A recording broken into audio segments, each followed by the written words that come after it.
And the other thing that we should talk about is safe sleep with babies, because most people who breastfeed bring their baby to bed. In most cultures that support breastfeeding, babies are in the bed with the mom and, and the partner, and sometimes a family, right? Sometimes it's a whole family sharing the bed.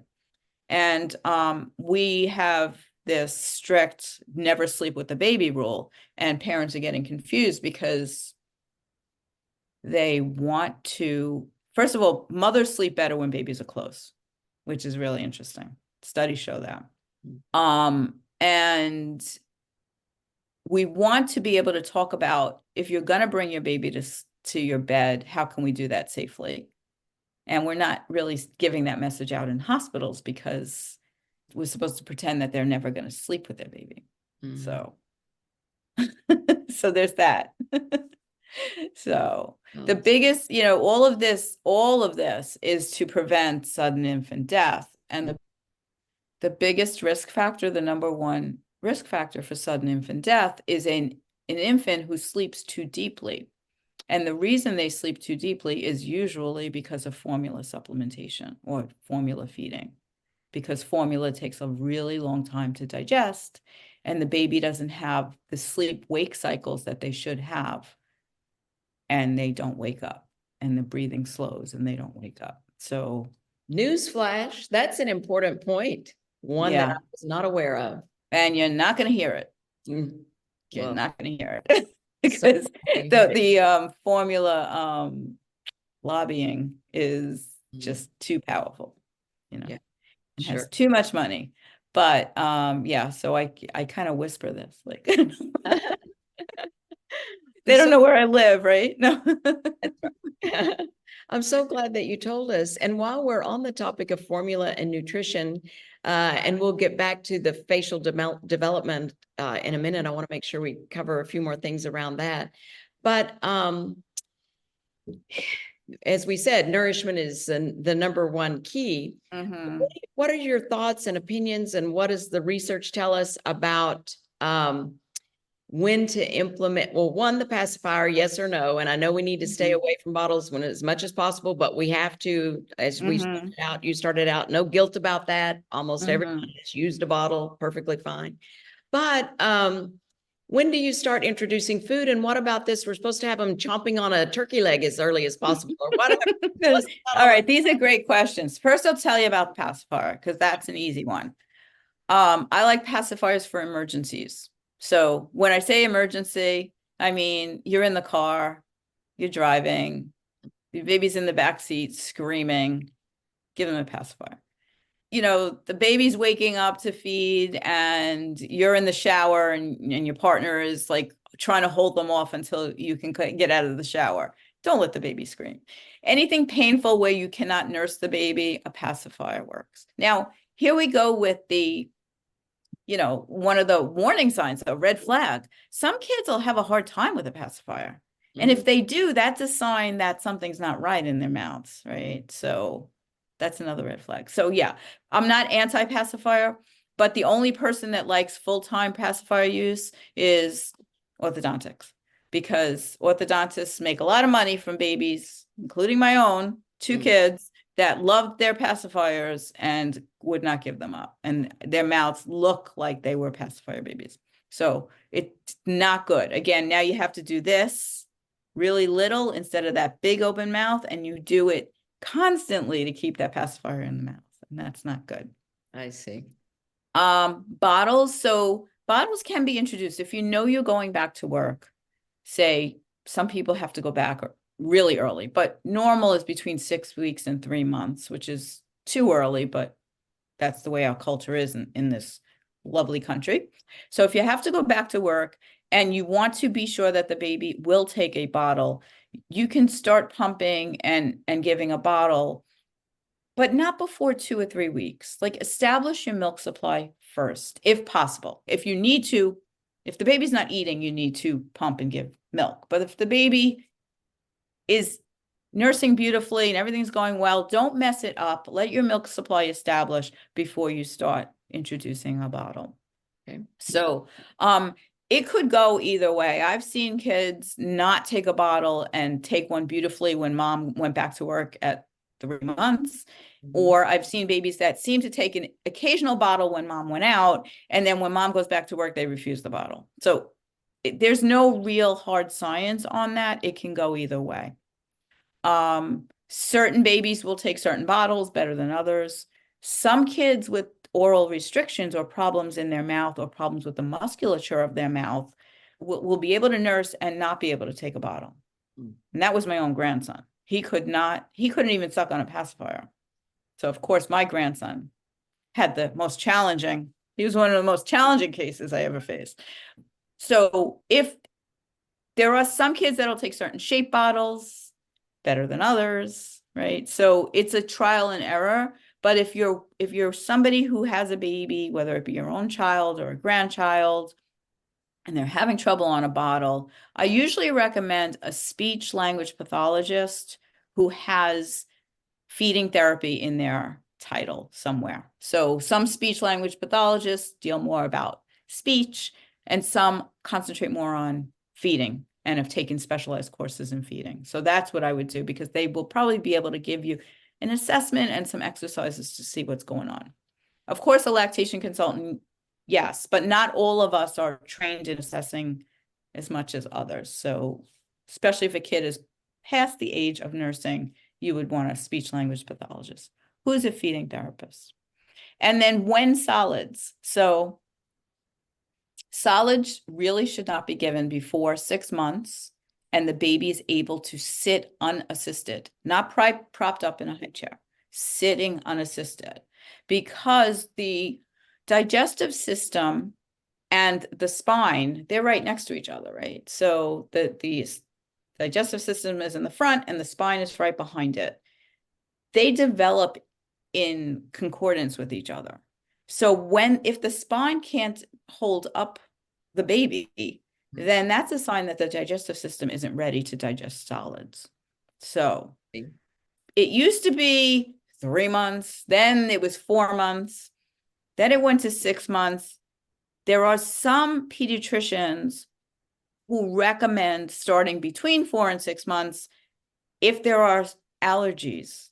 Now, this is interesting. So if you have a family that has a lot of allergies to food, it used to be believed that you held off on giving. And now the theory is if you give the food earlier, the baby actually isn't going to be allergic to it. That could change next week. So I err on the side of caution. We never want to force feed solids. Babies should get most of their nutrition from breast milk or formula before age 1. The feeding is to learn to feed, to introduce different things to our microbiome, to let them learn to chew. And what else? Oh, the drumstick. So that's baby-led weaning. So what we were probably yourself too, and me, my generation, we were spoon-fed rice cereal or put it in the bottle, which just makes me shiver because that's so bad for babies. But there's really no nutritional value to cereals for a baby. Most of us who are grown-ups are taking out the cereals. That's right. Why would we give that to a newborn? There's really not a lot of nutritional value. So they're fortified with some things, but who needs that fortification if you're eating real food? Real food, yes. So I do not recommend spoon feeding cereals. I'm not saying I like a good oatmeal. My grandson has been eating oatmeal since he's probably about 8 months old. But you want babies to develop their musculature of their faces. You want them to be chewing on things. And we used to think, and I know this as just a human before I learned anything, and I used to babysit. I was the oldest in my family, and I had like 12 little cousins. So I was the one taking care of all the kids. And I remember being taught babies can't chew because they don't have teeth. But our kids don't get a full set of teeth really late. I mean, so they're chewing before they have the molars to chew with. And that's how it's supposed to be, because that actually helps the molars come down. So we want to stimulate chewing in babies. Okay. I'm sure you've heard about the research looking back on skulls of before and after the Industrial Revolution. And when we started to eat more packaged and processed foods, our face changed in shape and our airways changed. And there was no malocclusion or need for braces before that, because everybody's teeth were straight, everybody's airways were open, because they were chewing from birth or from whenever their mom shared their food with them. So that's what baby-led weaning is based on, and that's the drumstick in the mouth that you see. You don't have to give your baby a drumstick, but don't be afraid of giving pieces of whatever your meal is, whatever your meal is. And it's sometimes a kid will gag, but they're not going to choke. So there's a difference between gagging and choking. And if we learn to handle a gag, we will not choke. But if we protect it all the time, we don't learn. So there's a website, baby-led weaning, there's a lot of research behind it. It's just a different way to look at things that was missed in just the last few generations. Right. I mean, I remember my grandmother, she would chew the food and give it to the baby, but that's the way mothers used to feed babies. Yeah. That's the way we didn't have baby food. There was no baby food. There was no formula before the 1930s. So what do we do? But now, that being said, I'm not anti-formula. I am not. I mean, there are some kids that really need formula, and sometimes I have to talk people into giving formula when their breast milk isn't in enough quantity, or the baby's having trouble transferring milk. So I'm not anti-formula at all. I'm glad it's there, but there are things to think about. Yeah. Such great information. And I think we can all see that there are several things to think through that are not only just, looking at nourishment of the baby, but the growth and development, like we've talked about. So it's obviously a much bigger and broader topic than tongue tie, even though that is a kind of hot topic. I know it's been a hot topic for you for quite some time, but I want to delve into specifically tongue tie just a little bit. One, because I think there's a lot of misconception out there about what is it, and how do I find a specialist to help me determine if I even need to do anything. I know you said it earlier, and I know you well enough to know that you're not an advocate of the whole world, all the babies need surgery or whatever for tongue. No, that's right. the farthest thing from the truth.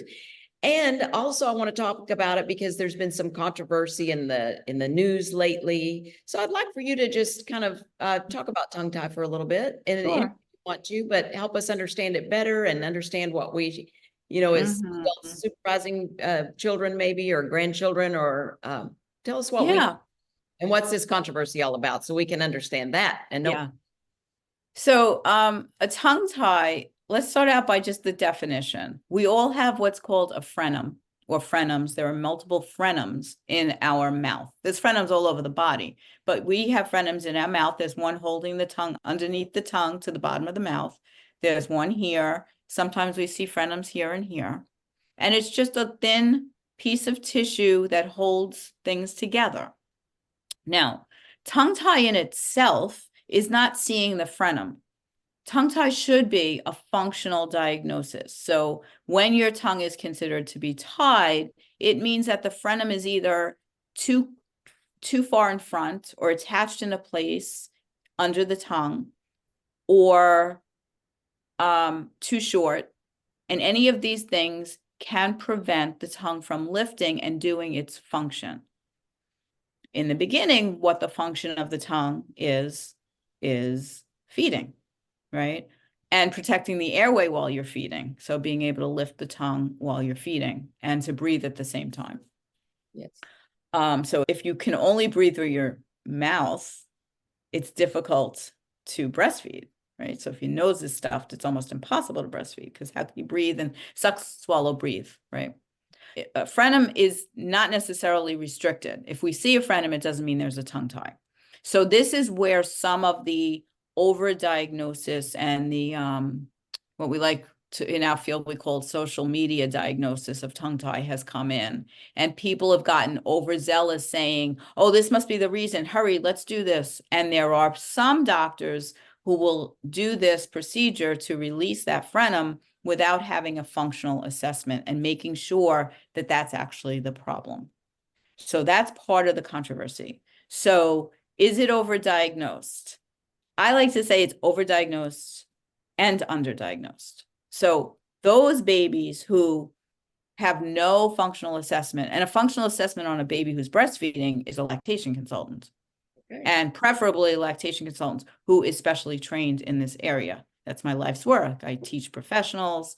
I have my podcast all about it so that people can learn more and discern which babies will benefit from this, right? So I'll give you an example. I had a baby recently who had their tongue tie released in the first week of life. Mom had some milk supply problems. She was trying everything and the baby was losing weight. The baby wound up being hospitalized for dehydration. She thought the baby was nursing. Then they came to me. Now, I don't know what the baby's mouth looked like before, but it doesn't really matter that the baby had a tongue tie or not, because the mom, because of things in her own situation, was not making enough milk. So the baby was not nursing, not because of the tongue tie, but because the mom has an underlying problem where she's not making enough milk. So we did an unnecessary procedure there. I don't know who it was, but it was unnecessary. That's one extreme. The other extreme is the parent who feels like something is wrong. They've nursed before. Now they have this baby and something is definitely different. They know what it's supposed to feel like. It doesn't feel like that. The baby is never satisfied. The baby's crying all the time, gassy, maybe spitting up a lot from taking air, and they just don't know what's going on. And they are found to have a baby with a tongue tie, but they think the baby has a tongue tie, but they can't find a professional that will evaluate it. And their doctor is saying, oh no, it looks fine. So those babies fall through the cracks. I have a story on my podcast of a girl, this poor baby was 7 months old. They wanted to put in a feeding tube. She did have a feeding tube, and they were going to put in a G tube because this baby could not eat. And I hear these stories daily. And turns out the baby had a tongue tie. They fixed the tongue tie at that age, and the baby started eating again, and everything is fine now. So it's missed and it's overdiagnosed. So we want to make sure that the assessment is a functional, what's going on with the movement of the tongue. So again, for a new baby, that's an IBCLC. For an older baby, that's a speech language pathologist, preferably one who has special training. All of us, IBCLCs, lactation consultants, and speech language pathologists may or may not have done some postgraduate education to learn more about this topic. So it's important, even if you see somebody and they say, oh no, it's not a tongue tie, and you suspect it, ask them how much training they've had. You know, I wouldn't be insulted if anybody asked me where I learned what I know, you know. So ask. The other thing is, you said if people are looking to find professionals, there are a couple of professional organizations, but, you know, I have this training that I do for pros, and anybody who has come through my course and completed it is listed on my website. So on the tongue tie experts, there's a professional referral tab. You can look there, or, you know, social media has its benefits, and one of the benefits is support groups. And there's a very good support group, Breastfeeding Tongue-Tied Babies, well moderated. It's myself and 2 other moderators that don't let any spam or junk in there. And it's as private as a Facebook group can be.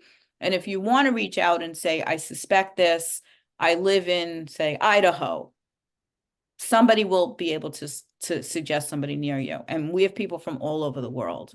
So that it's Breastfeeding Tongue-Tied Babies on Facebook. So I hope that's helpful. I think it explains it a little bit.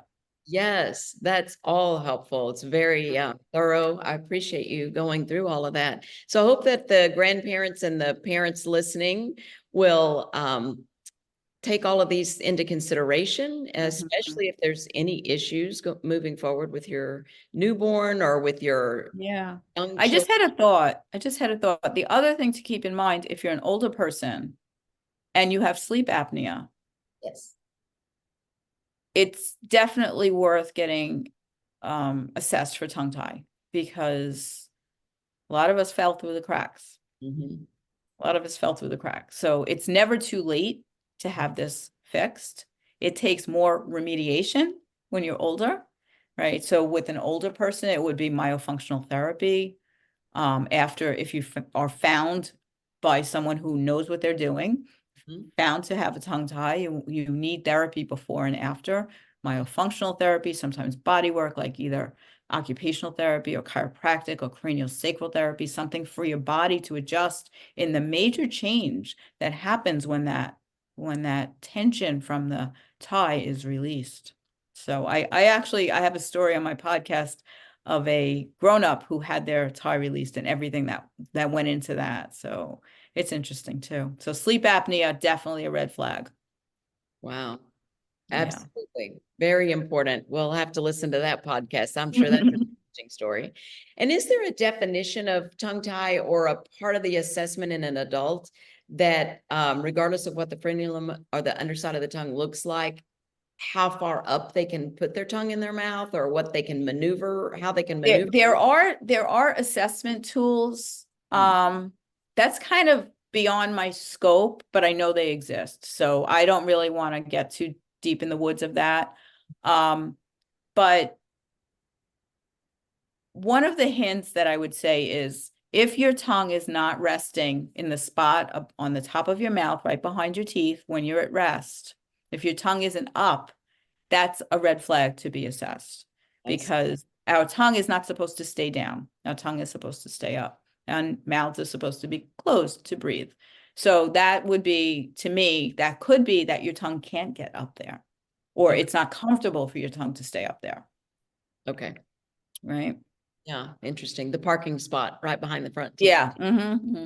Back there. Okay. Interesting. Yeah. Well, anything else you want to say?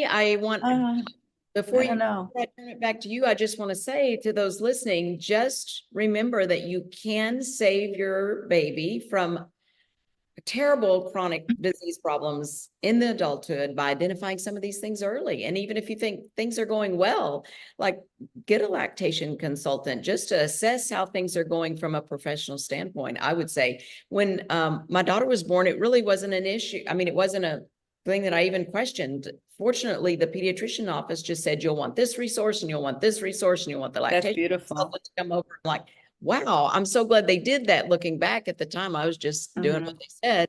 But I think everybody would benefit from having that assessment Yeah, done. absolutely. Everyone deserves to have that assessment done, right?